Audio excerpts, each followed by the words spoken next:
Yes, good morning, all of you.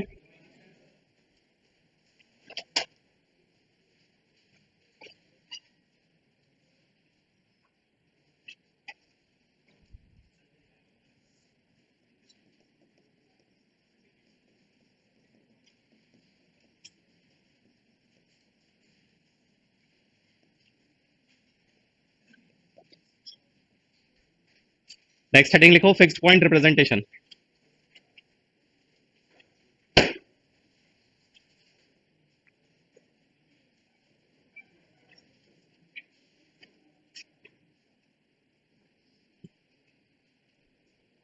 अभी हम लोगों ने जो पढ़ा था वो क्या पढ़ा था कि इंटीजर पार्ट को हम किस तरह से स्टोर कर सकते हैं और नेगेटिव को किस तरह से रिप्रेजेंट कर सकते हैं, ठीक है ना। तो जैसे जैसे जर्नी आगे बढ़ती जाएगी, हमारे कंप्यूटर जो है वो चीजें सीखने के लिए कैपेबल होता जा रहा है, मतलब कि हम उसकी टेक्नोलॉजी को चेंज करते जा रहे हैं, उसके आर्किटेक्चर को चेंज करते जा रहे हैं। तो अब हम किससे डील करने वाले हैं? अब हम पॉइंट्स के नंबर से डील करने वाले हैं।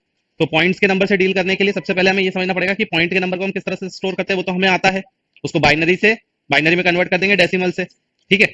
लेकिन अभी प्रीवियस जब हम लोग पढ़ रहे थे तो मैंने एक प्रॉब्लम बताई थी कि ऐसा नहीं है कि हम सिर्फ बहुत बड़े नंबर को स्टोर करने में हमारा ओवरफ्लो हो सकता है या फिर हम नहीं स्टोर कर सकते सही से। जैसे कि अगर मुझे ज्यादा बड़ा नंबर स्टोर करना है तो मुझे नंबर ऑफ बिट्स को इंक्रीज करना पड़ेगा। लेकिन ऐसा जरूरी नहीं कि सिर्फ बड़े नंबर के लिए ही हमें प्रॉब्लम आती है। बहुत छोटा नंबर भी अगर हो जाएगा तो भी प्रॉब्लम आ जाएगी कि हम उसको हमारे रिक्वायर्ड बिट्स में स्टोर नहीं कर पाएंगे, ठीक है ना। जैसे कि मैंने बताया था कि अगर मान लो मैं बहुत छोटा सा नंबर ले लूं 0.005, तो उसके लिए हो सकता है 3-4 बिट में मैं स्टोर ना कर सकूं, या फिर 0.00005 अगर मैं बोल दूं तो उसको मैं 10 बिट में भी स्टोर नहीं कर सकता। तो इसका मतलब ये नहीं है कि हम सिर्फ बड़े नंबर के लिए ही हमें प्रॉब्लम होती है कि अगर बहुत बड़ा नंबर आ जाएगा तो ही हमारे कंप्यूटर में या फिर जितने हमें बिट्स एलोकेटेड है उसमें हम उस नंबर को स्टोर नहीं कर सकते। अगर बहुत छोटा नंबर भी आ जाएगा तब भी वही प्रॉब्लम अकर हो सकती है कि हम उसको स्टोर नहीं कर सकते। अगर बहुत बड़ा नंबर हम स्टोर नहीं कर सकते हैं तो हम उसको बोलते हैं ओवरफ्लो, और अगर छोटा नंबर हम स्टोर नहीं कर सकते तो उसको बोलते हैं अंडरफ्लो। आ गई बात समझ में? तो प्रॉब्लम क्या है कंप्यूटर से? कंप्यूटर की सबसे बड़ी दिक्कत क्या है कि वहां पर लिमिटेशन है। किस चीज का लिमिटेशन है? मेमोरी का। सबसे बड़ी प्रॉब्लम क्या है? मेमोरी का लिमिटेशन है। तुम कितना भी एक्सपेंड करने की कोशिश कर लो, कहीं ना कहीं पर तो जाकर तुम्हें रुकना ही पड़ेगा, ठीक है। तो किस चीज की लिमिटेशन है? मेमोरी की। अब मेमोरी की लिमिटेशन कहां से स्टार्ट होगी? तो अगर हम देखें तो अगर मैं रैम की बात करूं तो रैम हमारा जैसे कि अभी 4 GB 8 GB का हो गया, ठीक है। तो यहां पर जितने भी रैम का साइज है, और वर्चुअल मेमोरी को भी मैंने ले लिया, वर्चुअल मेमोरी को भी मैंने ले लिया, तो यहां पर ये हो गया कि हमारा रैम का साइज हम थोड़ा सा ज्यादा मान सकते हैं। वर्चुअल मेमोरी मैंने बताया था कि हार्ड डिस्क का ऐसा पार्ट जिसको कि हम रैम की तरह ट्रीट कर सकते हैं। ऐसा नहीं है कि वो रैम बन जाएगा, ये गलतफहमी बिल्कुल मत पालना। ऐसा नहीं है कि वो हार्ड डिस्क जो है वो रैम का काम करने लगेगी, रैम अपना काम ही करेगी। बस हार्ड डिस्क का कुछ पार्ट एज अ रैम की तरह ट्रीट करने का मतलब ये है कि हम उसको रैम के साथ एसोसिएट करके काम कर लेंगे। मतलब कि जो एक्टिव प्रोसेसेस होंगी उसमें से पार्शियल कोड चलता है, पार्शियल कोड नहीं चलता है। अगर मान लो कि मैं कोई बहुत बड़ा प्रोग्राम कोई चला रहा हूं जिसमें कि 1 लाख लाइन का कोड लिखा है, तो क्या एक लाइन एक साथ एग्जीक्यूट होने वाली है? क्या नहीं ना। एट ए टाइम एक लाइन 2 लाइन एग्जीक्यूट होगी। हो सकता है कि उसकी डिपेंडेंसी किसी और फंक्शन पर हो, मतलब कि फंक्शन कॉल हो रहा है तो फंक्शन कॉल हो रहा है तो वहां की भी कुछ लाइन पर उसकी डिपेंडेंसी रह सकती है। तो एट ए टाइम कुछ सेट ऑफ लाइंस ही हमारे लिए काम की होती है और बाकी पूरी लाइन जो है वो हमारे काम की नहीं है, वो अभी एग्जीक्यूट नहीं हो रही। तो उसको हम हार्ड डिस्क के उस वर्चुअल मेमोरी वाले पार्ट में रख देते हैं जहां पर अभी हमें जरूरत नहीं है। फिर जब हमारा काम हो जाएगा इस इतनी लाइन के कोड का, हम उसको बाहर भेज देंगे और फिर जितने लाइन की जरूरत है उसको अंदर ले आएंगे। स्वैप इन स्वैप आउट उसको बोलते हैं, ठीक है। तो इस तरीके से हमारा कंप्यूटर काम करता है। तो हमें लगता है कि हमारे कंप्यूटर में बड़े बड़े प्रोग्राम्स चल रहे हैं, लेकिन एक्चुअल में वो क्या है? एक्चुअल में वो हार्ड डिस्क की मेमोरी लोकेशन को यूज कर रहा है, जिस कारण से वो प्रोग्राम्स हमारे कंप्यूटर में चल पा रहे हैं। नहीं तो हमारे कंप्यूटर में अगर 4 GB की रैम है तो क्या आपको लग रहा है कि जितने भी प्रोग्राम चला रहे हैं वो 4 GB में आ सकते हैं? नहीं आ सकते। हमने बहुत सारे 10-10 प्रोग्राम चला के रखे हैं फिर भी वो चल जाता है। क्यों? 40 GB तक के प्रोग्राम चल जाते हैं। क्यों? क्योंकि वो 4 GB तो उसको यूज कर रहा है, बाकी हमारा हार्ड डिस्क का पार्ट यूज कर रहा है। तो एड्रेस स्पेस बढ़ जाता है। एड्रेस स्पेस का मतलब क्या होता है कि जितने ज्यादा घर होंगे उतने ज्यादा नंबर चाहिए। अगर मान लो कि एक जमीन है, एक जमीन पर अगर मान लो 10 मकान बनाए हैं तो उसको नंबर एलोकेट कर दिया 0 से 9। लेकिन अगर उसी जमीन पर ज्यादा मकान बना दिया जाए, 10 की जगह 20 मकान बना दिया जाए, तो उसको नंबर कितने चाहिए? 0 to 19। तो जैसे जैसे मकान बढ़ते जाएंगे नंबर हमें ज्यादा चाहिए, क्योंकि हर एक घर का हमें क्या रखना पड़ेगा? एक एड्रेस रखना पड़ेगा। तो अगर रैम का भी अगर साइज बढ़ता जाए, तो रैम का जैसे जैसे साइज बढ़ता जाएगा तो वहां पर भी उसमें जितने हम वर्ड्स स्टोर करते हैं उसका साइज बढ़ता जाएगा। तो हमारे पास क्या होता जाएगा? एड्रेस भी बढ़ता जाएगा। और एड्रेस कहीं ना कहीं हमें किसी ना किसी कहां पर स्टोर करना पड़ेगा? वेरिएबल में, ठीक है। तो इसका मतलब यहां पर ये हो गया कि वेरिएबल की लेंथ कितनी हमें रखनी है ये भी किस पे डिपेंड कर जाएगा कि हम एड्रेस स्पेस कितना ले रहे हैं। एड्रेस स्पेस मतलब सेट ऑफ एड्रेस। एड्रेस का जो सेट होता है उसको हम क्या बोलते हैं? Address space. तो कहीं ना कहीं पे ले देके हम कहां पर आ जाते हैं? मेमोरी पर। और मेमोरी की हो जाती है लिमिटेशन, ठीक है। तो इसका मतलब यह है कि हमें कहीं ना कहीं पर लिमिट होना पड़ेगा। कहां पर लिमिट होना पड़ेगा? मेमोरी पर। अब अगर हम नंबर्स की बात करें तो नंबर्स में अगर मैं पॉइंट का नंबर स्टोर करने की कोशिश करूं और मुझे बोल दिया जाए कि तुम्हारे पास 8 बिट है। कितने बिट है? 8 बिट है। तो अगर मेरे पास 8 बिट है, 1 2 3 4 5 6 7 8, 8 बिट है, और मैं बोल रहा हूं कि इसमें फ्रैक्शन वाले नंबर भी स्टोर हो सकते हैं, मतलब कि पॉइंट वाले नंबर भी स्टोर हो सकते हैं, तो मुझसे ये पूछा जाएगा, या फिर मैं अगर इसको यूज कर रहा हूं तो मैं ये सोचूंगा कि मैं पॉइंट का कितने बिट्स मुझे जरूरत पड़ेगी और इंटीजर के लिए कितने बिट जरूरत पड़ेगी, क्योंकि मेरे पास तो 8 ही बिट है ना। अब उस 8 में से कुछ बिट मैं रखूंगा किसके लिए, इंटीजर के लिए, और कुछ बिट्स रखूंगा मैं किसके लिए, फ्रैक्शन के लिए। तो मुझे इंटीजर के लिए कितने बिट रखना है और फ्रैक्शन के लिए कितने बिट रखना है। मान लो मैंने इंटीजर के लिए रख दिए 4 बिट और फ्रैक्शन के लिए भी रख दिए 4 बिट, ठीक है, और बीच में लगा दिया पॉइंट, मतलब कि मैं इंटीजर में कितने नंबर स्टोर कर रहा हूं 4 बिट के, और फ्रैक्शन में भी कितने नंबर स्टोर कर रहा हूं 4 बिट के। अब मुझे ये बताओ कि अगर मैं यहां पर स्टोर करने की कोशिश करूं तो मैक्सिमम से मैक्सिमम और मिनिमम से मिनिमम में क्या नंबर स्टोर कर सकता हूं। अगर अभी मैं अनसाइंड, अगर अभी मैं साइन को भूल जाऊं, अभी मैं सिर्फ और सिर्फ अनसाइंड की बात करूं, मतलब मैं पॉजिटिव नेगेटिव भूल जाऊं, अभी तो मेरे पास सिर्फ नंबर कैसा है, ऑलवेज पॉजिटिव, अनसाइंड नंबर है, ठीक है। तो सबसे छोटा नंबर हो सकता है कि मैं सब में क्या रख दूं, सबसे छोटा नंबर कि सब में मैं क्या रख दूं, 0 रख दूं, सबसे छोटा नंबर मेरा 0 बन जाएगा। और सबसे बड़ा नंबर मैं क्या बना सकता हूं, सब में 1 1 रख दूंगा मैं, ठीक है, और सब में अगर मैंने 1 1 रख दिया तो सबसे बड़ा नंबर मेरा क्या बन जाएगा, ये 15 पॉइंट, और फिर यहां पर 50, यहां पर 25, यहां पर 125, और यहां पे 062, है ना, कितना हो गया लगभग ये 700 800 875 के आसपास मान लो, है ना, 800 900 के आसपास, ठीक है। अप्रोक्सीमेटली मैं लिख दे रहा हूं, अप्रोक्सीमेटली पॉइंट 15.9 या 15.8 के अराउंड, है ना, ये 5 6 7 8, 8 से थोड़ा सा ज्यादा, 0.9 से थोड़ा सा कम, अप्रोक्सीमेटली हमने लिख दिया। तो अगर मैं ये सोचूं कि इससे कोई और छोटा नंबर अगर मैं स्टोर करना चाहूं तो नहीं कर पाऊंगा, या फिर इससे बड़ा नंबर मैं स्टोर नहीं कर सकता, ठीक है ना। अब अगर मान लो कि मेरी रिक्वायरमेंट है कि पॉइंट के बाद के जो नंबर है वो और छोटे हो सकते हैं, मैं सबसे छोटे नंबर की अगर मैं बात करता हूं अभी भले ही, तो अगर मैं सबसे छोटा नंबर अगर मैं बोलूं तो क्या हो जाएगा पॉइंट में सबसे छोटा नंबर क्या आ सकता है, 0 तो आ सकता है, 0 के अलावा अगर मैं बोलूं कि 0 से बड़ा और सबसे छोटा, तो सब में 0 आ जाएगा और यहां पर 1 आ जाएगा, मतलब कि सबसे छोटा नंबर में क्या स्टोर कर सकता हूं, 0.0625, है ना, सबसे छोटा नंबर में क्या स्टोर कर सकता हूं, 0.0625।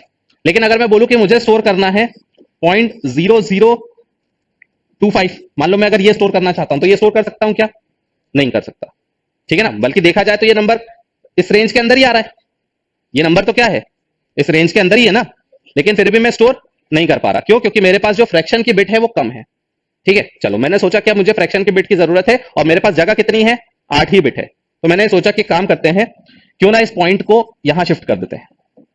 क्या कर दिया, यहां शिफ्ट कर दिया। अब यहां पर चांसेस है कि मैं इसको स्टोर कर सकता हूं, ठीक है, अब चांसेस है कि मैं इसको स्टोर कर सकता हूं, क्योंकि मेरे पास फ्रैक्शन की बिट क्या हो गई, बढ़ गई, मतलब मेरे पास है तो 8 ही बिट अभी भी, लेकिन अब मैं इस फ्रैक्शन के नंबर को स्टोर कर सकता हूं। लेकिन क्या मैं यहां पर 7.0025 को स्टोर कर सकता हूं क्या, ठीक है, नहीं कर सकता, क्यों, क्योंकि अब ये जो 7 है वो यहां पर इस 2 बिट में नहीं आ पाएगा, पहले 15 तक आ जा रहा था, अब 7 भी नहीं आ पा रहा, तो इसका मतलब कि कहीं ना कहीं पे हमारा कुछ ना कुछ जा रहा है। अगर मैं प्रिसीजन को बढ़ाने की कोशिश कर रहा हूं तो इंटीजर पार्ट कम हो गया, रेंज कम हो गई मेरी, और अगर इंटीजर पार्ट को बढ़ाने के लिए मैंने पॉइंट यहां पर शिफ्ट किया तो मेरा प्रिसीजन कम हो जाएगा। प्रिसीजन मतलब कि पॉइंट के बाद हम कितने डिजिट तक लिख पा रहे हैं, ठीक है। तो इसका मतलब यह हुआ कि प्रॉब्लम यहां पर क्या है, प्रॉब्लम यहां पर यह है कि मेरे पास बिट्स फिक्स है, ठीक है, और पॉइंट भी फिक्स है। ऐसा नहीं है कि पॉइंट को मैं मूव करा सकता हूं, जब कंप्यूटर बनाया जाएगा फिक्स्ड पॉइंट रिप्रेजेंटेशन पर तो वहां पर पहले से ही डिसाइड कर लिया जाएगा कि इंटीजर के लिए कितने बिट देना है और फ्रैक्शन के लिए कितने बिट देना है। मतलब इस तरीके से की वैल्यूज होंगी कि 8 बिट हमारा टोटल है और 4 के बाद हमने पॉइंट लगाया गया है, ठीक है। ये हमारा बता देगा कि विड्थ कितनी है, विड्थ मतलब कि हमारे पास जो नंबर पूरा आएगा उसके लिए कितने बिट एलोकेटेड है, और फिर हमारे पास डेसिमल पॉइंट की जो पोजीशन है वो कौन सी है, ठीक है, डेसिमल पॉइंट की जो पोजीशन है वो क्या है, मतलब कि 4th बिट पर, मतलब 0 1 2 3 4 के पहले या फिर 4 के बाद हम बोल सकते हैं 1 2 3 4, वो डिपेंड करता है कि हम उसको किस तरह से ट्रीट कर रहे हैं, 0 से स्टार्ट कर रहे हैं या 1 से। इन शॉर्ट हमें यहां पर ये दोनों चीजें, मतलब हमारा पॉइंट फिक्स हो जाएगा जब कंप्यूटर बन रहा होगा ना, तभी जो कंप्यूटर बनाने वाली कंपनी होगी वो डिसाइड कर लेगी कि 8 बिट पे काम करना है और इतने बिट के बाद में पॉइंट लगाना है। तो यहां पर पॉइंट क्या हो गया, फिक्स हो गया, और इस तरीके के रिप्रेजेंटेशन पे जो कंपनी काम करेगी उस वो कौन सा रिप्रेजेंटेशन कहलाएगा, फिक्स्ड पॉइंट रिप्रेजेंटेशन, ठीक है। तो फिक्स्ड पॉइंट रिप्रेजेंटेशन भी समझ में आ गया और उसकी प्रॉब्लम भी समझ में आ गई। फिक्स्ड पॉइंट रिप्रेजेंटेशन क्या होता है कि हमारे पास नंबर ऑफ बिट्स भी फिक्स है, और नंबर ऑफ बिट तो फिक्स रहेंगे ही हमेशा ही, लेकिन साथ साथ उसका पॉइंट भी फिक्स है। तो इसका मतलब कि हमारे पास अब यहां पर प्रॉब्लम क्या आ गई, प्रॉब्लम ये आ गई कि अब यहां पर हम या तो इंटीजर पार्ट हम ज्यादा नहीं बढ़ा सकते या तो फ्रैक्शन पार्ट नहीं बढ़ा सकते। अगर फ्रैक्शन को बढ़ाया तो इंटीजर कम हो जाएगा और इंटीजर अगर बढ़ाया तो फ्रैक्शन कम हो जाएगा। ये बात समझ में आया, ठीक है। लेकिन फायदा भी है, फायदा क्या है कि कैलकुलेशन इजी हो जाएगी, हमें परेशान होने की जरूरत नहीं है कि पॉइंट कहां पर होगा, हमें यह पता है किस जगह पर पॉइंट होगा, हमारी कंप्यूटिंग स्पीड फास्ट हो जाएगी। तो अगर ऐसा कोई हमें काम करना है जिसमें कि हमें पॉइंट से कोई ज्यादा फर्क नहीं पड़ता, मतलब कि अगर हम 0.51 बोले या 0.5 बोले, हमारे लिए दोनों एक ही बात है। अगर ऐसा कोई हम काम करना चाह रहे हैं तो हमारे लिए फिक्स पॉइंट रिप्रेजेंटेशन सफिशिएंट है। अगर हम छोटा मोटा कोई गेम बनाना चाह रहे हैं मोबाइल में बच्चों के खेलने वाला, तो उसमें हमें क्या करना चलेगा, ये है ना। ऐसा कोई जिसमें कि पैसों के साथ डील नहीं करना है, नॉर्मल अगर कैलकुलेशन करना है तो हमें यहां पर हमारे लिए फिक्स पॉइंट रिप्रेजेंटेशन ठीक है कि अगर मुझे 0.00025 अगर कोई बोले और इसको अगर मैं ऐसा लिख सकता हूं कि 0.7.0 चल जाएगा। अगर मेरे लिए ये दोनों अगर बराबर हैं, अब वो तो रिक्वायरमेंट के ऊपर डिपेंड करता है ना। अगर मेरी रिक्वायरमेंट ऐसी है कि मुझे इससे बात से कोई फर्क नहीं पड़ता कि तुम 7.0025 बोलो या 7.0 बोलो, मेरे लिए दोनों बात बराबर है, तो उस केस में मेरे लिए फिक्स पॉइंट रिप्रेजेंटेशन चल जाएगा, मुझे कोई प्रॉब्लम नहीं है। लेकिन प्रॉब्लम कहां क्रिएट होगी, प्रॉब्लम वहां क्रिएट होगी जहां पर हमें प्रिसीजन से फर्क पड़ेगा। ठीक है, तो अगर गेम बना रहे हैं या छोटे मोटे ऐप बना रहे हैं तो वहां पर हमारे लिए फिक्स पॉइंट रिप्रेजेंटेशन काम चल जाता है। इवन अगर हमारे जो छोटे मोटे, अगर हम बात करें जो कि रिमोट कंट्रोल्स हो गए, एसीयू कंट्रोल के रिमोट्स हो गए, इन सब में ये सारे रिप्रेजेंटेशन चल जाएंगे, उनमें कोई दिक्कत ही नहीं है, क्योंकि वहां पर हमें प्रिसीजन से कोई मतलब नहीं है। हमारे बहुत रेयर कुछ 0.5 का ही हमें चेंज करना पड़ता है, हमें कोई बहुत ज्यादा प्रिसीजन की वहां पर जरूरत नहीं है, बस हमारी कंप्यूटिंग स्पीड वहां पर फास्ट हो जाती है, तो उस जगह पर हमारे पास ये काम का है। आ गई बात समझ में। तो अगर हम जनरलाइज करके इसकी रेंज लिखें, ठीक है, जनरलाइज करके अगर इसकी रेंज लिखें तो क्या होगी, जैसे कि मान लो कि मेरे पास टोटल n बिट है, ठीक है, टोटल मेरे पास n बिट है, जिसमें से मेरे पास i बिट्स जो हैं वो किसके लिए हैं, इंटीजर के लिए, i bits for integer, integer part के लिए, for integer part, integer part के लिए मेरे पास i बिट्स हैं, और f bits for fractional part. ठीक है, फ्रैक्शनल पार्ट के लिए कितने बिट्स हैं हमारे पास, f बिट्स है। इसका मतलब कि मैं ये बोल सकता हूं कि n equals to i plus f। ठीक है, तो इसका मतलब ये हो गया कि स्टार्टिंग के जो बिट्स हैं वो मेरे i हो गए, और पॉइंट के बाद के जितने बिट्स हैं वो मेरे f हो गए। तो मेरे पास अनसाइंड के केस में अगर मैं बोलूं तो रेंज क्या हो जाएगी, सबसे छोटा नंबर क्या बनेगा, सबसे छोटा नंबर बनेगा 0 2। सबसे बड़ा नंबर क्या बनेगा, अगर मेरे पास i बिट्स हैं, ठीक है, तो सबसे बड़ा नंबर होता है 2 raise to the power i minus 1, और यहां पर पूरे में 1 आ गया, तो सबसे छोटा सबसे बड़ा नंबर क्या बनेगा, 1 minus 2 raise to the power minus f, minus 1 से प्लस 1 कैंसिल, तो फाइनली हमारे पास क्या आ गया, 2 raise to the power i minus 2 raise to the power minus f। ये हमारे पास आ गई रेंज फॉर अनसाइंड।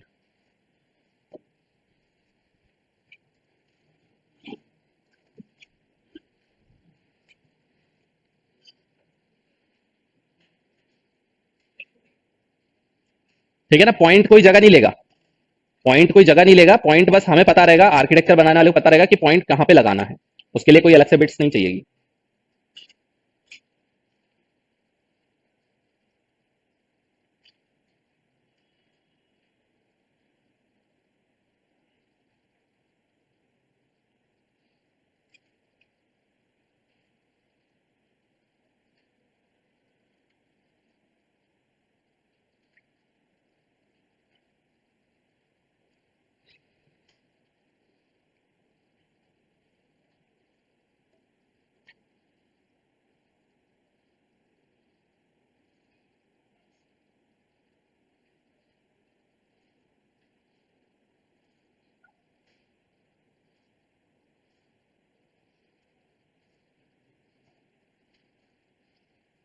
अपनी लैंग्वेज में एक्सप्लेनेशन जो लिखना है वो लिख लेना।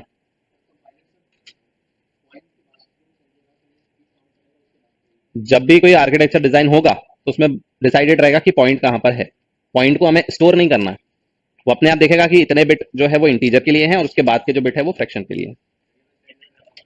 हाँ, जो कंपनी बनाएगी उसका स्टैंडर्ड रहेगा, इसका स्टैंडर्ड नहीं है, जो कंपनी बनाएगी उसका स्टैंड कंपनी डिसाइड करेगी। तो अगर क्वेश्चन अगर इस पे बेस आएगा तो वो बता दिया जाएगा कि वो कितने बिट का है और उसके लिए डेसिमल पॉइंट के लिए कितने बिट एलोकेटेड हैं। मतलब कि उसमें क्वेश्चन में गिवन रहेगा कि 8 बिट फिक्स पॉइंट रिप्रेजेंटेशन है, जिसमें से 5 बिट तुम्हारे इंटीजर पार्ट के लिए हैं और 3 बिट तुम्हारे फ्रैक्शनल पार्ट के लिए हैं।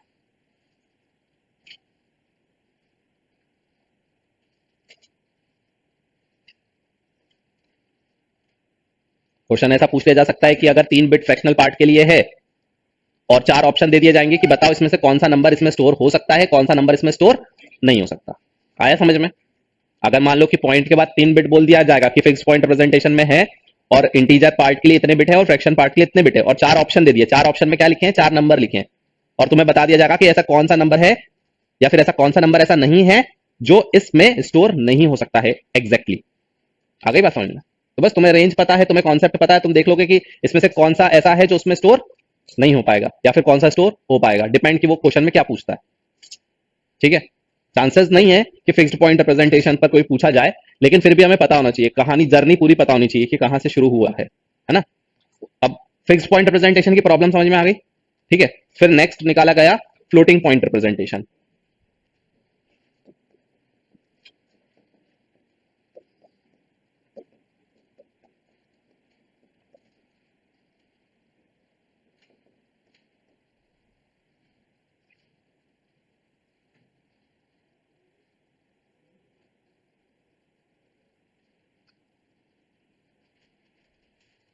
ठीक है, तो यहां पर हमने देखा था फिक्स्ड पॉइंट रिप्रेजेंटेशन में क्या कि हमारा पॉइंट फिक्स रहता है, और रेंज कैसे निकाली थी हमने कि यहां पर अगर रेंज सबसे छोटा नंबर क्या हो सकता है कि सब में क्या आ जाए, जीरो आ जाए, तो सबसे छोटा नंबर जीरो हो सकता है, और रेंज में सबसे बड़ा नंबर क्या हो सकता है कि सब में क्या आ जाए, वन आ जाए। और मान लो कि आई बिट हमारे पास किसके लिए है, इंटीजर के लिए। तो हमने देखा, अब मैंने बताया था जब मैं डेसिमल से बाइनरी करवा रहा था कि अगर आई बिट हमारे पास अगर क्या आ जाए, इंटी आई वन आ जाए है ना, एन बिट अगर हमारे पास वन आ जाए तो उसका नंबर क्या होता है, two raise to the power n minus one. तो यहाँ पे two raise to the power i minus one आ गया, और पॉइंट के बाद में अगर सब जगह पर क्या आ जाए, वन वन आ जाए, तो मैंने बताया था कि जितने भी वन होंगे उसको क्या लिख दोगे, वन माइनस टू की पावर माइनस एन। तो यहाँ पर अगर एफ बिट्स अगर है फ्रैक्शन के लिए तो वन माइनस टू की पावर माइनस एफ, और पॉइंट के पहले और पॉइंट के बाद के नंबर को ऐड कर दिया जाता है। तो यहाँ पर हमने इनको प्लस कर दिया, माइनस वन से प्लस वन कैंसिल हो गया, तो हमारे पास ये रेंज आ गई। ठीक है, अब यहाँ पर प्रॉब्लम वही थी कि एक्यूरेसी की, कि अगर हम प्रिसीजन को कम कर रहे हैं तो नंबर बिट बढ़ जा रहा है, इंटीजर पार्ट बढ़ जा रहा है, और इंटीजर को कम कर रहे हैं तो हमारा प्रिसीजन कम हो जा रहा है। ठीक है, अब हमने फिर यहां पर अगर ये नोटिस करें कि मान लो कि मेरे पास नंबर गिवन है, मान लो 23.5, ये डेसिमल का नंबर मुझे गिवन है। ठीक है, मैं इसको ऐसा भी लिख सकता हूं, 23 into 10 raise to the power minus one लिख सकता हूं ना। यहां पर मैं पॉइंट हटा दूंगा, नीचे 10 का डिवाइड हो जाएगा, 10 को मैं लिख सकता हूं 10 की पावर माइनस वन। एक तरीके से इसको ऐसा लिख सकते हैं कि 235.0 into 10 raise to the power minus one. इसको ऐसा भी लिख सकते हैं 2350 into 10 raise to the power minus two. ठीक है, इसको ऐसा भी लिख सकते हैं 2.35 into 10 raise to the power 1। ठीक है, इसको ऐसा भी लिख सकते हैं 0.235 into 10 raise to the power 2, और इसको ऐसा भी लिख सकते हैं 0.0235 into 10 raise to the power 3। इसमें से कुछ भी लिख सकते हैं, कोई फर्क पड़ रहा है क्या? नहीं पड़ रहा। लेकिन एक चीज जो चेंज हो रही है वो है पॉइंट। पॉइंट चेंज हो रहा है, पॉइंट अपनी जगह बदल रहा है। अगर हम ऐसा बोले कि पॉइंट जो है वो फ्लोट कर रहा है ना, लेफ्ट साइड और राइट साइड पे क्या कर रहा है, फ्लोट कर रहा है।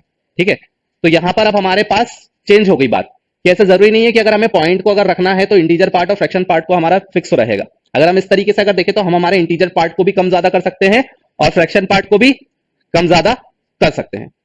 यहां पर हम 10 से ही क्यों मल्टीप्लाई कर रहे हैं, क्योंकि यहां पर ये जो नंबर है वो बेस 10 में है, इसका जो बेस है वो क्या है, 10 है। ठीक है, अगर यही नंबर अगर बाइनरी में होता तो हम किससे मल्टीप्लाई करते, 2 से मल्टीप्लाई करते, 2 की पावर माइनस वन, 2 की पावर माइनस टू, 2 की पावर माइनस थ्री। अगर ऑक्टल में होता तो 8 की पावर वन, 8 की पावर टू, या फिर 8 की पावर माइनस वन, 8 की पावर माइनस टू। अगर हमारा पॉइंट अगर इस तरफ शिफ्ट हो रहा है तो पावर कैसी जा रही है, नेगेटिव में जा रही है, और अगर पॉइंट इस तरफ शिफ्ट हो रहा है तो पॉजिटिव में जा रही है। लिख लो, लेकिन अगर नहीं भी याद रहे तो इस तरीके से तुम याद अपने आप को करवा सकते हो कि लेफ्ट में मूव करने पर या राइट में मूव करने पर क्या होगा। अगर हमारा point left to right move कर रहा है तो हमारी जो पावर है वो क्या होती जाएगी, नेगेटिव में होगी। और अगर हमारा पॉइंट कहां से मूव कर रहा है, राइट से लेफ्ट की तरफ, तो हमारी पावर जो है वो प्लस होती जाएगी।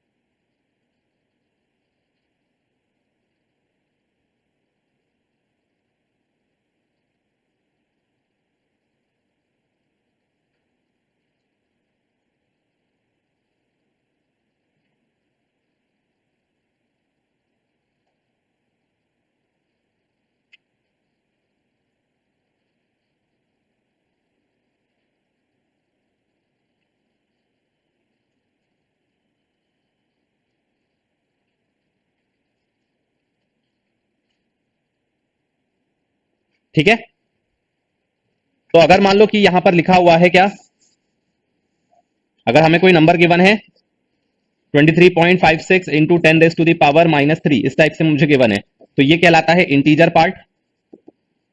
ठीक है, ये क्या कहलाता है, इंटीजर पार्ट। ये कहलाता है फ्रैक्शन पार्ट, या फिर जिसको मेंटिसा भी बोलते हैं। ठीक है, फ्रैक्शन पार्ट या फिर मेंटिसा भी बोलते हैं। ये कहलाता है हमारा बेस। ठीक है, और ये कहलाता है एक्सपोनेंट। ये क्या कहलाता है, एक्सपोनेंट।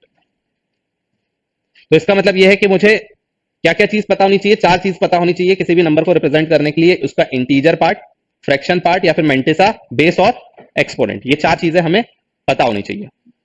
आया समझ में?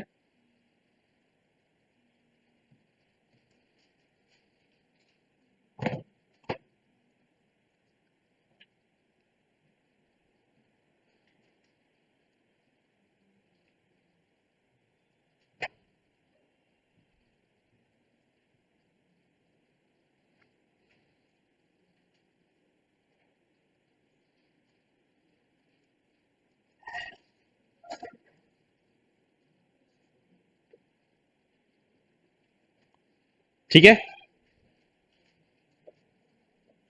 तो यहां पर अगर हम fix point representation, floating point representation की बात करें तो हमारे पास चार चीजों की हमें जरूरत है। एक है हमारा इंटीजर पार्ट, ठीक है, दूसरा हो गया हमारा मेंटिसा जिसको कि फ्रैक्शन पार्ट भी बोलते हैं, अभी हम इसको मेंटिसा ही बोलेंगे अब से। फ्रैक्शन पार्ट याद रखना कि ये फ्रैक्शन पार्ट होता है और कुछ नहीं। ठीक है, और एक्सपोनेंट और बेस। ठीक है, ये चार चीजों की हमें जरूरत होती है। ठीक है, अब इससे एक हमारे पास फायदा ये हो गया कि अब हम पॉइंट को कहीं पर भी मूव कर सकते हैं। तो क्यों ना किसी एक चीज को खत्म कर दे। ठीक है, या तो फ्रैक्शन को खत्म कर दे या तो इंटीजर को खत्म कर दे, तो हमें इस बात की टेंशन खत्म हो जाएगी कि हमें पॉइंट कहां पे लगाना है। ठीक है ना, अब अगर इंटीजर और जब हम पॉइंट को मूव ही कर सकते हैं तो क्यों ना ऐसी जगह पर मूव कर दे कि या तो इंटीजर पूरा जीरो हो जाए या तो फ्रैक्शन पूरा जीरो हो जाए। ठीक है, तो क्या डिसाइड किया गया कि इंटीजर को जीरो कर देते हैं। किसको जीरो कर देते हैं, इंटीजर को। मतलब कि अगर किसी ने नंबर दिया भी 23.56 तो उसको क्या लिख देंगे, उसको लिख देंगे 0.2356 इंटू 10⁻⁻², 10⁻²। इंटीजर पार्ट को हमेशा क्या कर देंगे, जीरो। मतलब कि अब हमें इस बात की चिंता ही नहीं करनी कि इंटीजर को कितने बिट एलोकेट करें। अब हमें इस बात की चिंता ही नहीं करनी। हमारा तो जितने हमें बिट्स दिए हैं वो सब हम किसके लिए यूज करेंगे, फ्रैक्शन के लिए यूज करेंगे। ठीक है, तो इसका मतलब हमें इंटीजर की चिंता करने की जरूरत नहीं है। और हम ये सारी प्रॉब्लम किसके लिए फेस कर रहे हैं, कंप्यूटर के लिए। ये सब जो हम मेहनत कर रहे हैं वो किसके लिए कर रहे हैं, कंप्यूटर के लिए। और कंप्यूटर किस पे काम करता है, बाइनरी पे। तो हमें अलग से बेस बताने की जरूरत है क्या कंप्यूटर को, नहीं। उसको पता है कि उसका बेस हमेशा क्या रहेगा, 2 ही रहेगा। और जो चीज पता है उसको स्टोर नहीं किया जाता, तो अब हमें बेस की भी जरूरत नहीं है। ठीक है, हमें बेस की भी जरूरत नहीं है। उसको पता है कंप्यूटर को कि वो किस पे काम करता है, बाइनरी पर काम करता है, तो उसका बेस हमेशा क्या रहेगा, 2 ही रहेगा। ठीक है, अब क्या बात आ गई, मेंटिसा और एक्सपोनेंट, इन दो की हमें जरूरत पड़ने वाली है कि फ्रैक्शन में क्या नंबर है और पावर में क्या नंबर लिखा हुआ है। ठीक है, तो इसका मतलब ये हो गया कि अब हमें हमारे काम का क्या है, सिर्फ हमारे काम का सिर्फ ये है और ये है। अब ये नंबर जो है ये पॉजिटिव भी हो सकता है और नेगेटिव भी हो सकता है, और जो पावर है वो भी पॉजिटिव हो सकती है और नेगेटिव हो सकती है। ठीक है, तो इसका मतलब ये हुआ कि यहां पर ये भी साइंड नंबर हो सकता है और ये भी साइंड नंबर होगा। ठीक है ना, क्योंकि पॉजिटिव नंबर भी हो सकता है, नेगेटिव भी नंबर हो सकता है, और पावर में जो आने वाला है वो भी पॉजिटिव भी हो सकता है और नेगेटिव भी हो सकता है। और अगर साइन, इसका मतलब नंबर कैसा हो गया, साइंड नंबर हो गया। और साइन नंबर को रिप्रेजेंट करने के कितने तरीके, 3 तरीके, sign magnitude, 1's complement, 2's complement. तो अब आर्किटेक्चर बनाने वाला डिसाइड करेगा कि उसको मेंटिसा को sign 1's complement, 2's complement किस फॉर्मेट में स्टोर करना है, और एक्सपोनेंट को sign magnitude 1's complement, 2's complement में से किस फॉर्मेट में स्टोर करना है। ठीक है, सवाल क्या आएगा, सवाल यह आएगा कि तुम्हें ये नंबर गिवन है और इसको फ्लोटिंग पॉइंट रिप्रेजेंटेशन में कन्वर्ट करना है। तुम्हारे पास इतने बिट्स हैं जिसमें से इतने बिट जो है वो तुमको मेंटिसा के लिए एलोकेट किए हुए हैं और इतने बिट जो है वो तुम्हें एक्सपोनेंट के लिए एलोकेट किए हैं। मेंटिसा को हम इससे रिप्रेजेंट कर रहे हैं साइन मैग्नीट्यूड 1's कॉम्प्लीमेंट या 2's कॉम्प्लीमेंट, और एक्सपोनेंट को इससे स्टोर कर रहे हैं, इससे रिप्रेजेंट कर रहे हैं। बताओ फाइनल पैटर्न क्या होगा जो कंप्यूटर के अंदर स्टोर होगा बाइनरी का। आया समझ में कि अगर कंप्यूटर के अंदर अगर ये नंबर स्टोर होगा बाइनरी में जाके तो वो बिट पैटर्न क्या होगा। मतलब करना वही है डेसिमल से बाइनरी, लेकिन अब ये बाइनरी कन्वर्ट करने का तरीका बदल जाएगा। आ गई बात समझ में? ठीक है, तो अब यहां पर हमें क्या क्या दिया जाएगा, यहां पर हमें दिया जाएगा जैसे कि फॉर एग्जांपल, छोटा सा मैं एग्जांपल लेता हूं, बहुत बड़ा नहीं, बिल्कुल छोटा सा एग्जांपल लेता हूं, जैसे कि मान लो कि तुम्हें दिया जाएगा 2.5, ठीक है, तुमको नंबर दिया है 2.5 और तुम्हें कुछ बातें बताई गई हैं। क्या क्या बात बताई गई है? तुम्हें बात बता दी गई है कि तुम्हारे पास टोटल 8 बिट्स हैं, ठीक है, जिसमें से तुम्हारे पास 5 बिट मान लो, 5 बिट मान लेते हैं या 4 4 में डिवाइड कर देते हैं, चलो 5 ही ले लेते हैं। तो 5 बिट जो है वो तुम्हारे लिए किसके लिए दे दिए हैं? मेंटिसा के लिए दे दिए हैं, इंटीजर के लिए कुछ भी नहीं आएगा, ठीक है। 5 बिट तुम्हारे मेंटिसा के लिए दे दिए हैं और 3 बिट तुम्हें किसके लिए दे दिए हैं? एक्सपोनेंट के लिए, ठीक है। मेंटिसा और एक्सपोनेंट दोनों को बोल दिया गया है कि both are stored in sign magnitude representation. ये सारी बात बोल दी गई है, ठीक है। अब एक बात ध्यान रखो, इंटीजर पार्ट को जीरो बनाना है तो उसके कई तरीके हैं। हम इसको ऐसा भी बोल सकते हैं कि 0.25 इंटू 10⁻⁻1, या फिर हम इसको ऐसा भी बोल सकते हैं 0.025 इंटू 10⁻²। ये भी सही है, दोनों में ही इंटीजर पार्ट क्या हो रहा है? जीरो हो रहा है।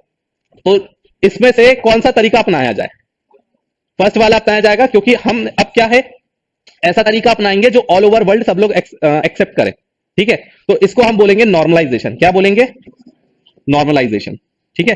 तो हमें करना पड़ेगा पहले नंबर को नॉर्मलाइज, ठीक है। पहले हमें क्या करना पड़ेगा? नंबर को नॉर्मलाइज। नंबर को नॉर्मलाइज करने का दो रूल है। फर्स्ट रूल, इंटीजर पार्ट जो होता है वो क्या हो जाना चाहिए? जीरो हो जाना चाहिए।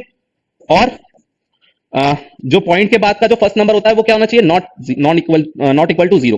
तो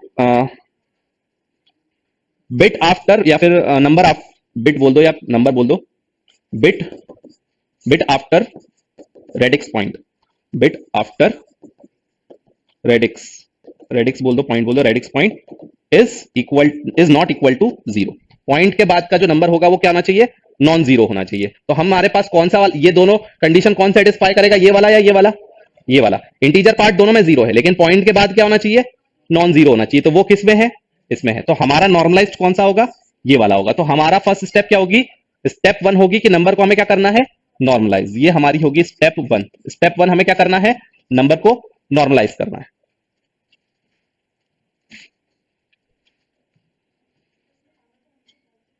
नहीं, अगर मान लो यही क्वेश्चन दे दिया, मान लो ये क्वेश्चन दे दिया कि 0.025 इसको हमें स्टोर करना है, मान लो कि सवाल दे दिया कि 0.025 इसको स्टोर करना है, तो फिर से वही आएगा कि इसके पॉइंट के बाद क्या होना चाहिए? नॉन जीरो होना चाहिए। तो पॉइंट को अब इस तरफ शिफ्ट करना पड़ेगा। तो हम इसको लिखेंगे 0.25 इंटू 10⁻⁻⁻1, ठीक है। तो जो रेडिक्स, जो एक्सपोनेंट है वो पॉजिटिव भी हो सकता है और नेगेटिव भी हो सकता है, डिपेंड कि तुम्हें क्वेश्चन क्या दिया गया है।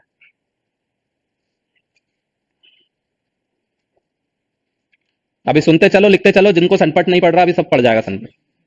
लिखते चलो।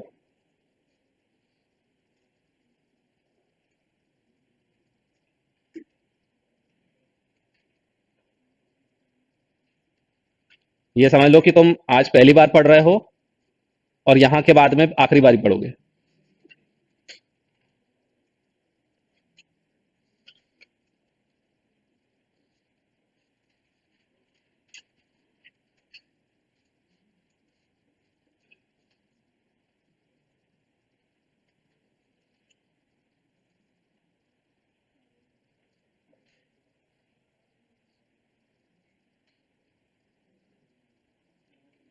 एनआईटी वगैरह में भी जब जाओगे तो फर्स्ट सेमेस्टर में ये टॉपिक रहेगा, इस पे बेस्ड क्वेश्चंस भी आएंगे, सिलेबस में रहेगा, लेकिन टीचर पढ़ाएगा नहीं।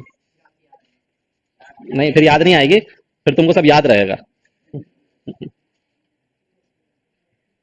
ठीक है।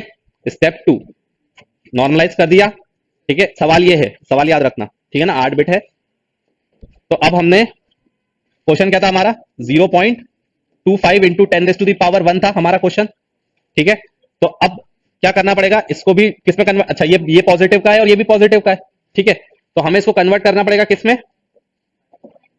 बाइनरी में कन्वर्ट करना रहेगा। और हमारे पास बिट्स कितने हैं? 8 बिट्स हैं हमारे पास, ठीक है। तो ये हमारे पास टोटल 8 बिट्स है। और 0.25 को कन्वर्ट कर दोगे किसमें? डेसिमल में, तो कितना आ जाएगा? 0.01। 500 नहीं आएगा, 250 आएगा, है ना। ये बेस 10 में था, ये तुम्हारा बाइनरी में आ गया। और 1 का तो बाइनरी क्या होगा? 001 ही होगा। यही होता है। कितने बिट में हमें लिखना है एक्सपोनेंट को? एक्सपोनेंट को हमें लिखना है 3 बिट में और मेंटिसा को लिखना है 5 बिट में, ठीक है। अब जो जो पढ़ाया है वो सब इस्तेमाल में आएगा, ध्यान से सुनते जाना, ठीक है। तो टोटल हमारे पास कितने बिट्स हैं? टोटल हमारे पास 8 बिट्स है, ठीक है। उस 8 बिट्स में से हमारे पास 5 बिट्स किसके लिए दे दिए हैं? 5 बिट्स हमें दे दिए हैं मेंटिसा के लिए, और रिमेनिंग 3 बिट्स जो है वो हमें किसके लिए दे दिए हैं, एक्सपोनेंट के लिए। ठीक है, तो ये हमारे पास 1 2 3 4 5 बिट्स हमारे पास हो गए किसके लिए, मेंटिसा के लिए, और 1 2 3 बिट्स हमारे होगा एक्सपोनेंट के लिए। तो एक्सपोनेंट तो हमारा जाएगा 0 0 1, और मेंटिसा के लिए हमारे पास क्या आएगा 0.01। ठीक है ना, तो पॉइंट और ये सब तो स्टोर करेंगे नहीं, हमें सिर्फ क्या स्टोर करना है 0 1। तो ध्यान रखो यहां से स्टोर होगा, कहां से, यहां से। क्यों, क्योंकि पॉइंट के बाद तुमको पता है कि लास्ट में कितने भी जीरो लगा उससे कोई फर्क नहीं पड़ता। तो इंटीजर में क्या करते हैं, इंटीजर में स्टार्टिंग में 0 लगाते हैं, क्योंकि एक्सपोनेंट कैसा है, इंटीजर नंबर है। एक्सपोनेंट कैसा है, इंटीजर नंबर है। तो इंटीजर में आगे कितने भी 0 लगा दो कोई फर्क नहीं पड़ेगा, तो इसलिए यहां पर आगे 0 लगाए हैं। ठीक है, और यहां पर बाद में 0 लगाए हैं। आ गई बात समझ में। ये क्या था, ये हमारा मेंटिसा है, ये हमारा क्या है मेंटिसा, और ये हमारा क्या है एक्सपोनेंट। ये एक्सपोनेंट एक्चुअल में कैसा होता है, इंटीजर होता है, और ये होता है फ्रैक्शन। तो पॉइंट के बाद में कितने भी 0 लगा दो कोई फर्क नहीं पड़ता, और इंटीजर में स्टार्टिंग में कितने भी 0 लगा दो फर्क नहीं पड़ता। तो ये हमारा आंसर हो गया। अब ये साइन मैग्नीट्यूड रिप्रेजेंटेशन में ही है, क्यों, क्योंकि इसका मोस्ट सिग्निफिकेंट बिट क्या है, 0 है। यहां पर भी इसका मोस्ट सिग्निफिकेंट बिट क्या है, 0 है। आ गई बात समझ में। बल्कि इसको ऐसा ना लिख के इसको ऐसा लिखेंगे, इस पैटर्न को ऐसा लिखेंगे कि यहां पर फर्स्ट बिट तो 0 ही रहेगी, किसके लिए, साइन के लिए। ये फर्स्ट बिट क्या बताएगी, ये फर्स्ट बिट बताएगी साइन, और एक्सपोनेंट में भी फर्स्ट बिट क्या बताएगी, साइन। और उसके बाद हमारा स्टोर होगा क्या, नंबर, क्या है वो 0 1। तो यहां पर हम स्टोर करेंगे 0 1, और लास्ट में क्योंकि हमारे पास 2 बिट बच गए हैं तो उसमें 0 अपेंड कर देंगे।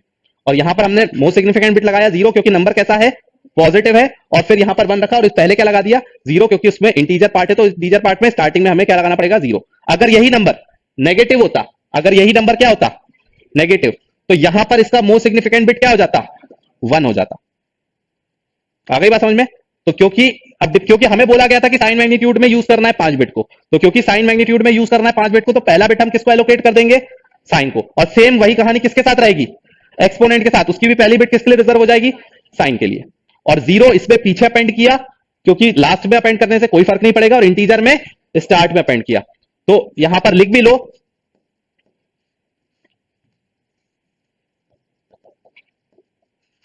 Append 0 at the end in Mantissa part if required. Mantissa part if required. और point second, append 0 at the beginning in exponent part if required.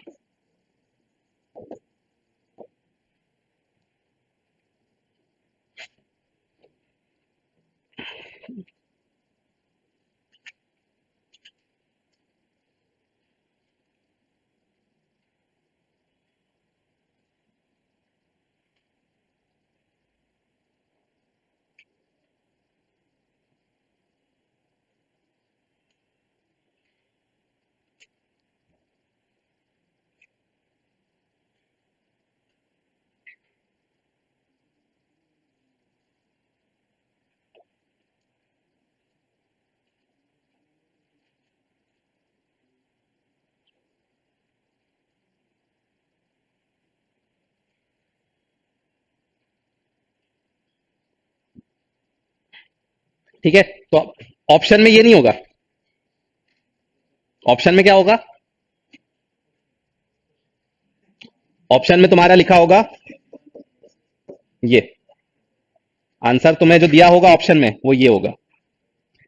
इसको भी वो किस में कन्वर्ट कर देगा, हेक्साडेसिमल में। तो यहां के 4 बिट क्या बनाएगा 1, और ये 4 बिट क्या बताएगा 2, तो 0x21। आई बात समझ में। तो आंसर में वो ये लिखेगा।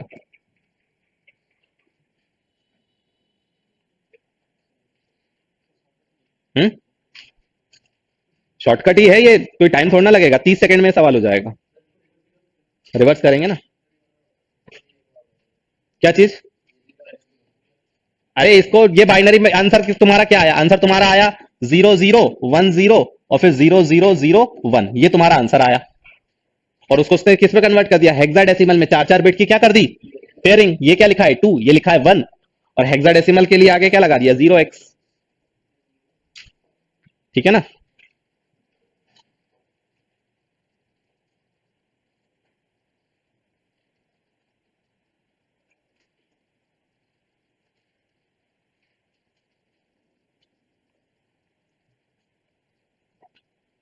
मैंटिसा को साइन मैग्नीट्यूड रिप्रेजेंटेशन में ही स्टोर करने के लिए कहा जाएगा 99% केस में।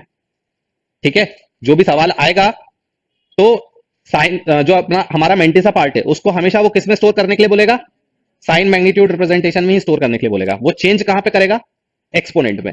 एक्सपोनेंट में वो हो सकता है कि साइन मैग्नीट्यूड रिप्रेजेंटेशन में बोले, या फिर वंस कॉम्प्लीमेंट में, या फिर टूस कॉम्प्लीमेंट में। अभी इस केस में चाहे वो वंस कॉम्प्लीमेंट में बोले चाहे वो टूस कॉम्प्लीमेंट में बोले, आंसर सेम रहेगा, क्योंकि नंबर कैसा है, दोनों पॉजिटिव है। तो दोनों नंबर क्योंकि अभी पॉजिटिव आए हैं, तो इस केस में अगर वो साइन मैग्नीट्यूड बोलेगा तब भी आंसर यही होगा, वंस कॉम्प्लीमेंट बोलेगा तब भी यही होगा, टूस कॉम्प्लीमेंट बोलेगा तब भी यही होगा। अब सवाल क्या पूछ सकता है कि ये जो है ये फ्लोटिंग पॉइंट रिप्रेजेंटेशन में नंबर दिया हुआ है, जो कि कंडीशन क्या है, यही सारी है, बताओ कि ये कौन सा नंबर है।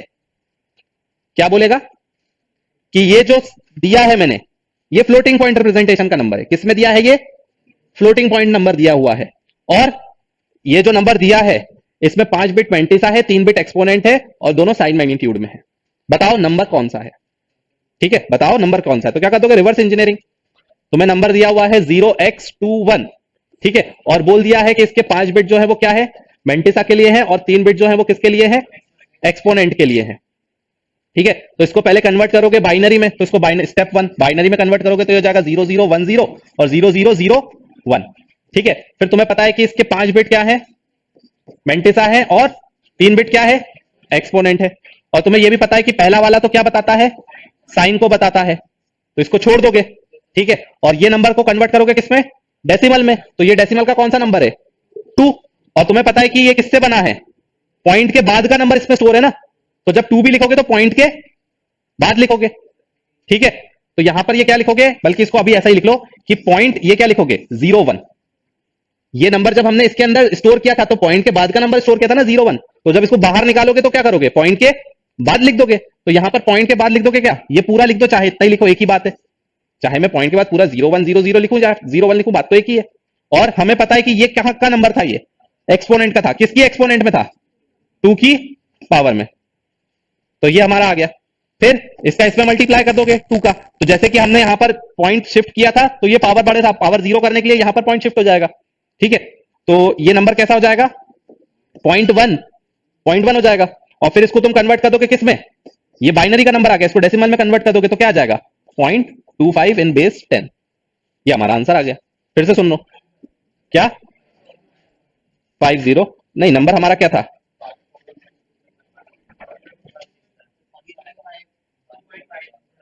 0.25 था ना। हमने कहां पे गड़बड़ी करी है,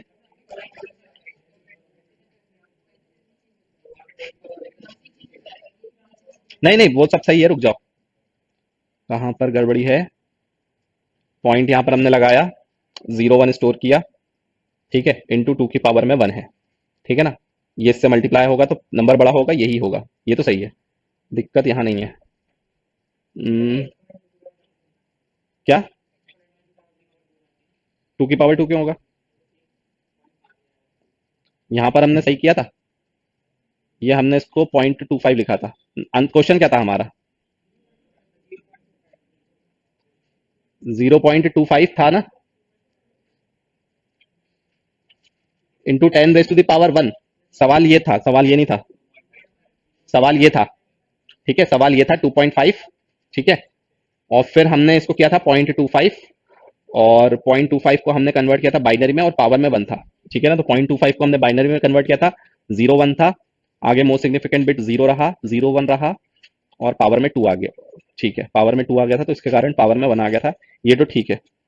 और जब हमने यहाँ पर किया तो यहाँ पर ये 5 बिट था, 5 बिट में से ये पॉइंट के बाद 0 1 था, और पहला बिट पॉजिटिव को बता रहा था, तो 0.01 इंटू 10⁻²⁻1। अब यहाँ पर इसका मल्टीप्लाई होगा, तो ये क्या,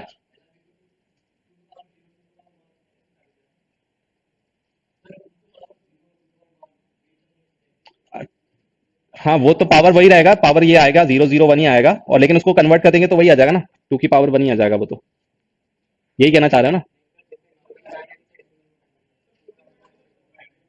देखो बात सुनो, तुम लोग जो जा रहे हो वो उस तरीके से जा रहे हो। तुम कहां पर जा रहे हो कि ये 0.1 अगर है तो इसको हमने 0.5 लिख दिया है, यहाँ पर पहले इसको डेसिमल में कन्वर्ट करेंगे, फिर 10 का मल्टीप्लाई करेंगे, लेकिन यहाँ से 2 से हम करेंगे तब भी वही होता है।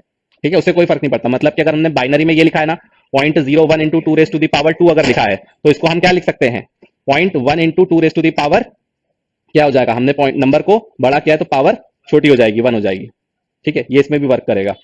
यहां पर हमारा आंसर कर सकते हैं, तो उसको फिर 10 से मल्टीप्लाई करना पड़ेगा, वो भी कर सकते हैं। ऐसा भी कर सकते हैं हम कि इसको कन्वर्ट कर ले डायरेक्ट डेसिमल में और उसको 10 की पावर में लिख दें, तो फिर उससे क्या आ जाएगा आंसर हमारा 0.25 आ जाएगा, और इंटू 10 टू दी पावर 1 आ जाएगा, तो 2.5 आ जाएगा, है नहीं, इससे भी आना चाहिए। डायरेक्ट तो हम कर सकते हैं, उसमें कोई प्रॉब्लम नहीं है कि हम इसको बाइनरी में इसको डेसिमल में कन्वर्ट कर देंगे, तो ये क्या हो जाएगा, ये हो जाएगा पॉइंट का 25 इंटू 10 टू दी पावर 1, तो इसको 2.5 ये तो लिख सकते हैं, लेकिन वैसे में भी आंसर आएगा। इसको 2 की पावर 1,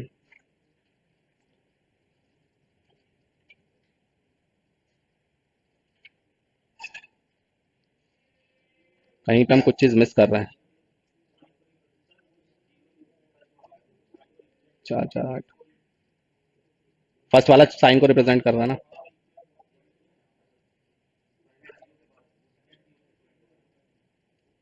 या तो ये पूरा लिखना पड़ेगा, पॉइंट के बाद 001 इंटू 2 टू दी पावर 1, तो इसका मल्टीप्लाई हो जाएगा, तो ये हो जाएगा 0.01, नहीं अभी रुक जाओ, इसकी गलती अभी पकड़ में आ जाएगी अभी।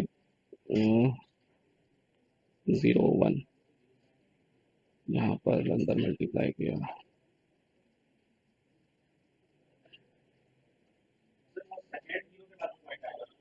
हम्म, यहाँ पर पॉइंट के बाद बोल रहे बनाएगा, ये हमने जो लिखा था, ये ऐसा था ना, 0010, और फिर ये 00001, यहाँ पर 3 बिट किसकी हो गई, एक्सपोनेंट की, 5 बिट किसकी हो गई, मैंटिसा की। उसमें से हमारा ये मोस्ट सिग्निफिकेंट बिट किसको बता रहा है, साइन को, और यहाँ पर भी मोस्ट सिग्निफिकेंट बिट किसको बता रहा है, साइन को। यहाँ पर हमने इसको स्टोर किया, तो ये पॉइंट के पहले की चीज थी, इसको पॉइंट के बाद ही लगाया, और ये पावर वाली चीज थी, तो 2 की पावर 1 हो गया। ठीक है ना। अब इसको अगर हम डेसिमल में कन्वर्ट कर रहे हैं, तो वो तो आ ही रहा है कि यहां से हमने इसको डेसिमल में कन्वर्ट कर दिया, तो ये 0.25 हो गया, और 10 की पावर में 1 चढ़ा दिया, इसको मल्टीप्लाई किया तो आंसर आ गया।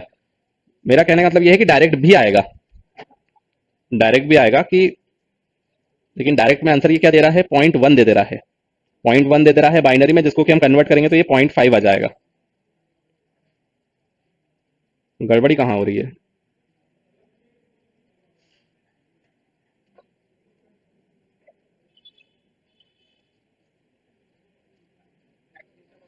चलो अभी देखते हैं, एक और क्वेश्चन करते हैं, कोई सा एक और क्वेश्चन करते हैं। नेगेटिव का कोई सा नंबर लेते हैं, ठीक है, तो माइनस में हम ले लेते हैं, माइनस में 7.5 ले लेते हैं, ठीक है ना। माइनस में 7.5 दिया हुआ है बेस 10 में, करो इसको, क्या सेम वही ले लो, अभी क्वेश्चन क्वेश्चन अभी सेम ले लो, क्या 8 बिट मेंटिसा एक्सपोनेंट, यही सब ले लो सेम। 8 बिट का है, 5 बिट मेंटिसा, 3 बिट एक्सपोनेंट, और दोनों साइन मैग्नीट्यूड रिप्रेजेंटेशन में।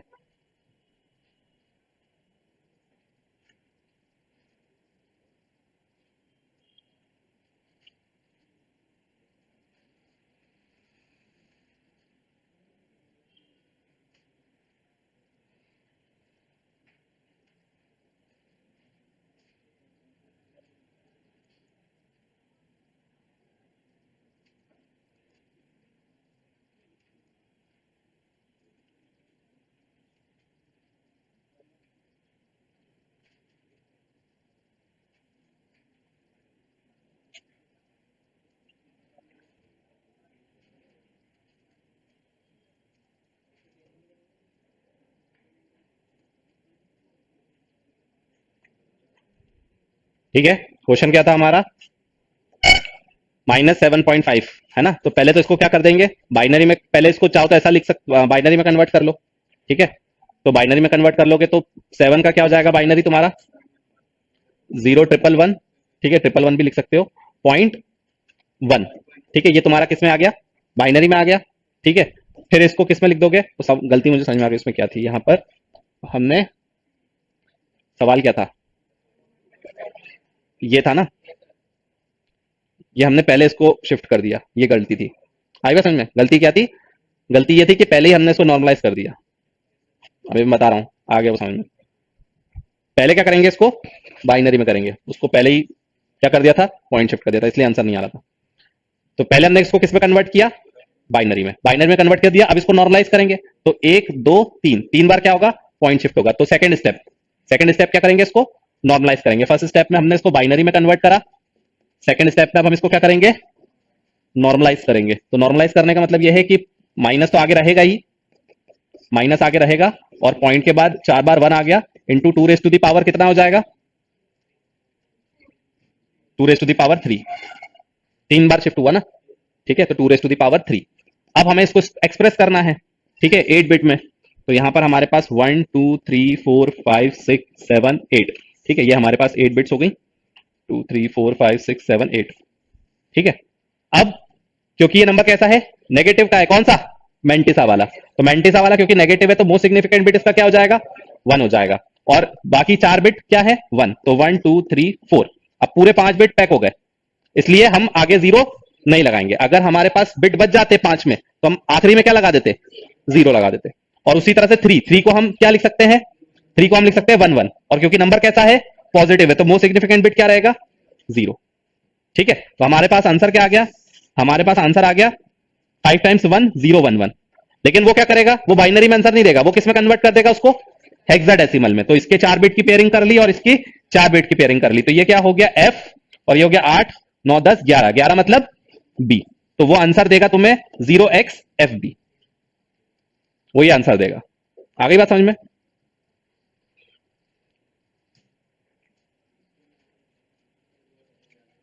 आ गया समझ में, हम्म, हो जा रहा है ना। वो पिछली बार इसलिए नहीं हुआ क्योंकि हमने उसको पहले 10 रेज टू द पावर 1 से मल्टीप्लाई कर दिया था, तो वो क्वेश्चन ही चेंज हो गया था ना। हाँ, नहीं, वो सवाल में बोला जाएगा, अगर सवाल में बोला गया है साइन मैग्नीट्यूड रिप्रेजेंटेशन, तो हम एक बिट साइन के लिए रखेंगे।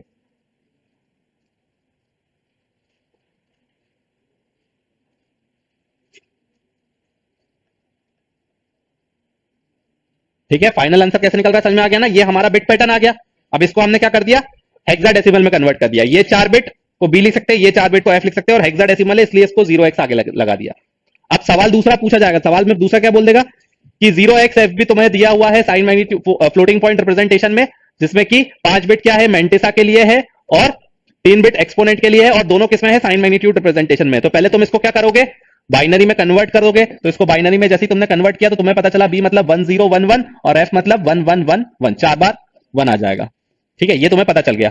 उसके बाद तुम्हें ये भी पता है कि इसमें से जो 3 बिट है वो क्या बता रहे हैं, एक्सपोनेंट को, और 5 बिट किसको बता रहे हैं, मेंटिसा को। मेंटिसा का जो मोस्ट सिग्निफिकेंट बिट है वो क्या आ गया, 1 आ गया, मतलब नंबर कैसा होगा, नेगेटिव। इसका तुम ऐसा फॉर्मूला भी बोल सकते हो, इसको ऐसा फॉर्मूला भी बोल सकते हो कि अगर हमें वैल्यू निकालनी है तो आएगा -1 की power s 0 point mantissa into 2 raise to the power exponent. ये तुम्हारा फॉर्मूला भी इसको बोल सकते हो। तो तुम्हारे पास यहां पर -1 की पावर क्या आ गई, साइन, साइन बिट क्या है हमारी 1, तो साइन बिट 1 है, तो -1 की पावर 1, 0 पॉइंट मेंटिसा में हमारा ये है, तो मेंटिसा में हमारा क्या डला हुआ है, 1 1 1 1 into 2 raise to the power exponent, exponent क्या है 0 1 1, ठीक है। तो इसका मतलब तुम इसको क्या लिख सकते हो, -1 की पावर 1 मतलब -0.111 into 2 raise to the power 011 मतलब 3। अब इसको 3 का अंदर मल्टीप्लाई कर दोगे तो ये कितना हो जाएगा, 111.1, ठीक है। और फिर इसको कर दोगे किसमें, डेसिमल में कन्वर्ट, तो ये हो जाएगा 7 और ये हो जाएगा 5।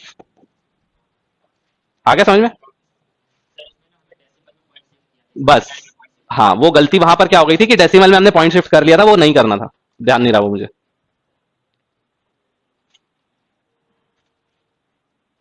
क्योंकि मैथ्स कैसे फेल हो सकता है यार, वो तो ओवरऑल सब जगह सेम ही रहता है। अगर नहीं आ रहा है मतलब हमने कुछ गलत किया है।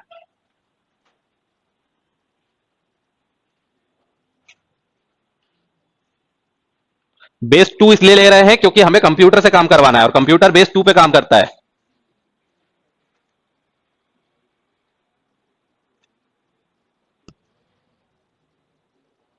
और 4 4 को इसलिए कंबाइन करके लिखा क्योंकि आंसर हेक्साडेसिमल में लिख दिया, ठीक है ना। वो तो लिखने का तरीका है, बिट पैटर्न तो सेम ही रहेगा ना। अब चाहे मैं एफ भी लिखूं, चाहे मैं 4 टाइम्स 5 टाइम्स 1 0 1 1 लिखूं, बात तो एक ही है। वो तो बिट पैटर्न तो सेम है ना, बिट पैटर्न थोड़ा ना चेंज हुआ। उसको ऑक्टल में भी लिख सकता था, बेस 5 में भी लिख सकता था, बिट पैटर्न तो सेम है ना। कंप्यूटर के पास जब वो बिट जाएगी तो वो वही जाएगी।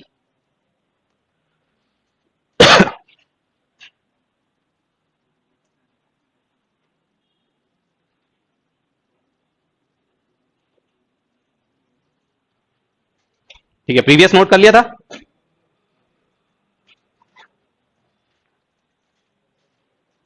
ठीक है, तो हमें डेसिमल का नंबर दिया होगा, उसका दिया होगा कि किस तरीके से रिप्रेजेंट करना है। सबसे पहले हम उसको क्या करेंगे, बाइनरी कन्वर्ट करेंगे, जो भी दिया हो सवाल हमें कुछ ये स्टेप तो फिक्स है, ये तो हमें करना ही करना है, क्या, बाइनरी में कन्वर्ट, ये भी स्टेप फिक्स है, नॉर्मलाइज तो करना ही है। ठीक है, फिर उसके बाद वो बोलेगा कि मेंटिसा के कितने बिट है, एक्सपोनेंट के कितने बिट है। तो ये जो तुम्हारा एक्सपोनेंट का नंबर है, 3 बिट बोला है तो 3 बिट में लिख दोगे, 4 बिट बोला है तो 4 बिट में लिख दोगे, और मेंटिसा में जितने बिट बोला है वहां पे लिख दोगे। साइन मैग्नीट्यूड बोला है तो फर्स्ट बिट साइन के लिए रिजर्व रखोगे, और नहीं तो किसके लिए कर दोगे, बाकी बिट के लिए। ठीक है, तो यहां पर क्योंकि दोनों ही साइन के लिए बोला गया था, तो दोनों के जो मोस्ट सिग्निफिकेंट बिट है वो किसके लिए रिजर्व है, साइन के लिए। और फिर आंसर लिखने में आलस आ रहा है, इतना बड़ा 11111011 लिखने में आलस आ रहा है, तो उसको हेक्साडेसिमल में लिख दिया। आ गई बात समझ में। अब सवाल दूसरा पूछ लिया उसने उसने हेक्साडेसिमल में दे दिया और बोला कि पैटर्न क्या है, 5 बिट पेंटिसा, 3 बिट एक्सपोनेंट, साइन मैग्नीट्यूड में दिया है। तो पहले इसको क्या करा, बाइनरी में लिख दिया, क्योंकि पैटर्न तो यही था। फिर इसमें से मोस्ट सिग्निफिकेंट बिट हमें पता है क्या रहती है, साइन के लिए रहती है, तो साइन के लिए क्योंकि 1 रहती है तो हमने आगे क्या लगा दिया, माइनस लगा दिया। चाहो तो तुम ये वाला फॉर्मूला यूज कर लो, -1 की पावर है 0.25 into 2 raise to the power exponent. Most significant bit 0 होगी तो -1 की पावर 0 उसको क्या बना देगा, पॉजिटिव, और अगर 1 होगी तो नेगेटिव बना देगा, बात तो वही है। तो -1 की पावर s मतलब साइन हमारा क्या हो गया, साइन हमारा हो गया 1, मेंटिसा ये पूरा है और एक्सपोनेंट ये है, तो मेंटिसा की जगह पर हमारा क्या आ गया, 111 4 बार, तो 0.111 into 2 raise to the power 011। ठीक है, 011 मतलब 3, तो पॉइंट को कितनी बार शिफ्ट करेंगे, 3 टाइम्स, तो ये चला जाएगा। ठीक है, तो पॉइंट को 1 बार 2 बार 3 बार मूव किया तो ये चला गया, और इसको कन्वर्ट कर दिया डेसिमल में, ये हो गया 7, ये हो गया 0.5। ठीक है, सवाल इस पर भी नहीं आएगा। ठीक है, अब अगर मैं पहले बोल दूंगा तो तुम सुनोगे नहीं ना ध्यान से। ठीक है, सवाल इस पर भी नहीं आएगा, सवाल आएगा IEEE पर।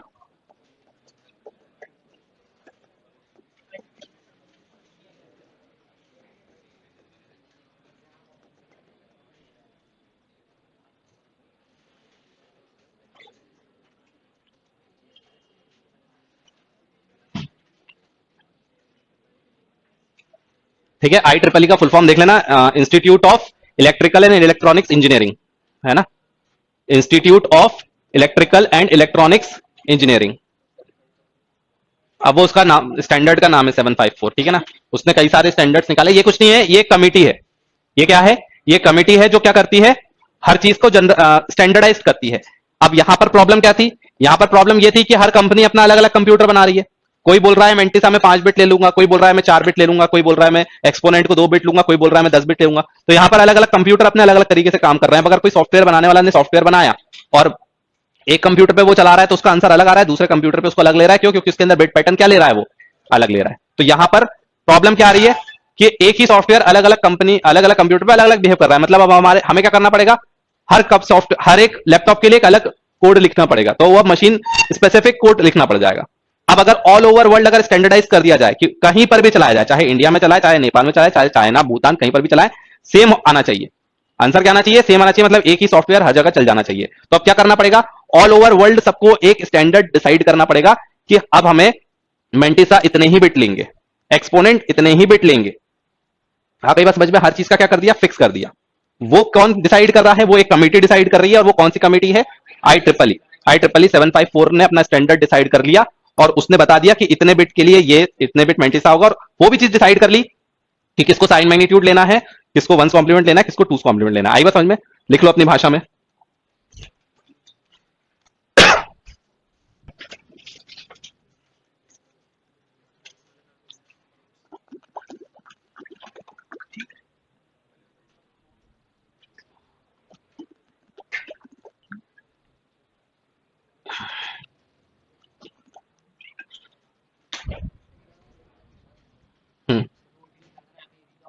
वैल्यू,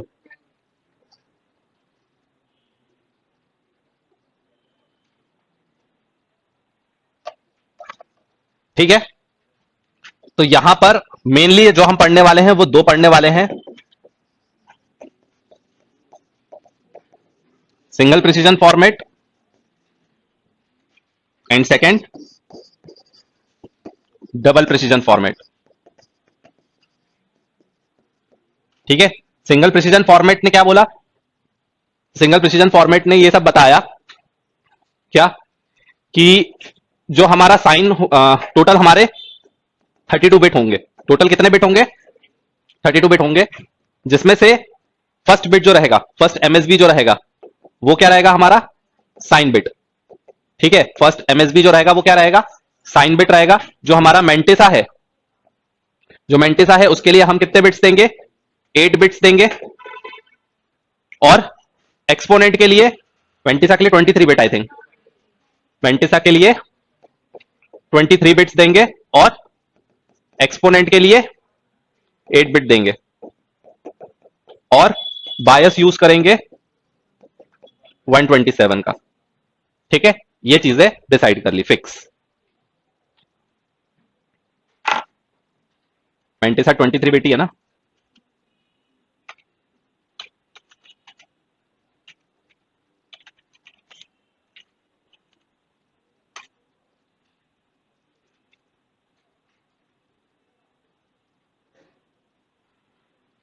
हम्म, 1 bit 8 bit exponent 23 bit mantissa.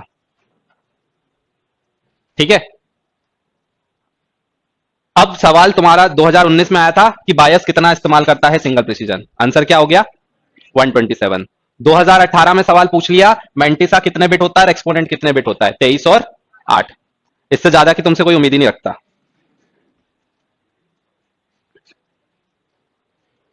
ठीक है ना? जब ये सवाल आया था तब मैंने पढ़ाया नहीं था, तो 32 बिट उसमें लिखा था कि टोटल कितने बिट का है? 32 बिट का है। तो 23 और 8 जोड़ो, कितना हो गया? 31। तो ये तो पहले ही रिजेक्ट कर दिया कि ये तो क्या, ये तो हो ही नहीं सकता ना, ये तो 32 ही नहीं हो रहा। तो इसको तो पहले ही छोड़ दिया। ऑप्शन कुछ इस तरह से थे, एक था 16-16, ठीक है, इसको ही सबने टिक करा। ठीक है, एक था 15-16, ऐसा कुछ था। ठीक है, जो सी उसमें था वो दिया था 8 और 23। ठीक है, और ऐसे ही कुछ डी दिया हुआ था। तो अधिकतर किसको टिक किया? इसको टिक कर दिया। 16-16 बढ़िया दिख रहा है ना? बस यही सवाल पूछा गया है। ठीक है, डबल प्रिसीजन में क्या होता है? डबल प्रिसीजन में 64 बिट होता है। हाँ, सब अभी बता रहा हूं सब। अभी आज नहीं बताऊंगा मैं, आज तुम आराम करना। मोस्ट सिग्निफिकेंट बिट यहां पर भी किसके लिए है?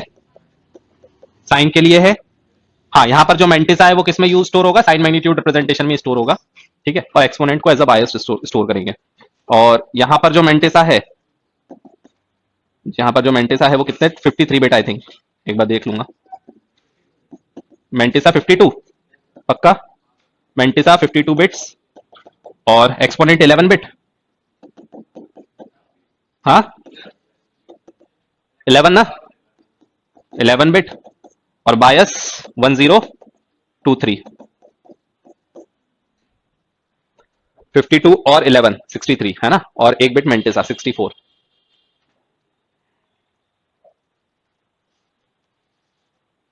ठीक है, तो और ज्यादा सवाल कठिन पूछ लेगा तो क्या पूछ लेगा? डबल प्रिसीजन में मेंटिसा और एक्सपोनेंट कितना है और बायस कितना है। तो अब यहां पर सवाल आसान हो गया। ठीक है ना, यहां पर क्या हो गया? क्वेश्चन इजी हो गया। जैसे ही उसने सिंगल प्रिसीजन बोल दिया, अब वो पैराग्राफ पूरा बना के लिख के देगा।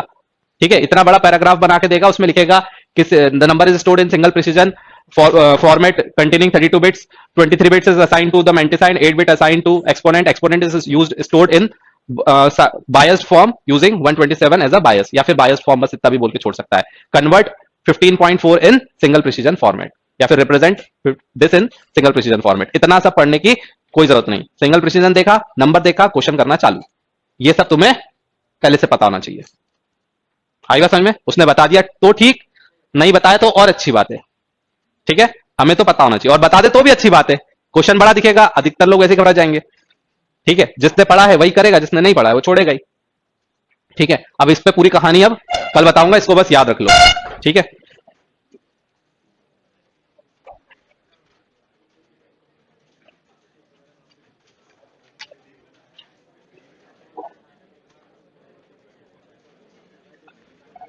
चलो थैंक यू। 10 बजे से है ना सर की क्लास?